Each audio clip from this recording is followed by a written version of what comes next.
এই মেয়েটি বিশ্ব সাঁতার চ্যাম্পিয়ন ছিল, কিন্তু মেয়েটি একটি সামান্য সুইমিং পুলে পড়ে ডুবে মারা যাচ্ছিল।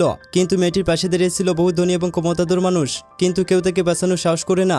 এমনকি মেয়েটিকে যে লোকটা গভীরভাবে ভালোবাসতো, সেই লোকটাও এক জায়গায় হতবাক হয়ে দাঁড়িয়ে থাকে। আসলে লোকটা কল্পনাও করতে পারেনি লোকটা যে মেয়েটির জন্য সর্বোচ্চ সতর্কতা অবলম্বন করেছিল।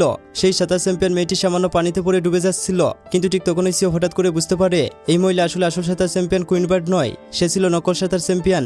আসলে আজ থেকে প্রায় 5 বছর আগে সেও পানিতে পড়ে ডুবে মারা যাচ্ছিল, কিন্তু তখন সাঁতার চ্যাম্পিয়ন কুইন বার্ড মেয়েটি তাকে বাঁচিয়ে নেয়। কিন্তু সেই সময় মেয়েটি পানির নিচে তার পায়ের মধ্যে আঘাত পায় এবং তখন থেকে মেয়েটি আজীবনের জন্য প্রতিবন্ধী হয়ে যায়। সেই থেকে মেয়েটি সাঁতার প্রতিযোগিতা থেকে চিরদিনের জন্য বিদায় নেয় এবং কুইন বার্ড নামটি নিজের মন থেকে মুছে নেয়। কিন্তু লোকটা এক নজরে মেয়েটিকে পছন্দ করে ফেলে এবং লোকটা শপথ করে ভবিষ্যতে সে এই মেয়েকেই বিয়ে করবে।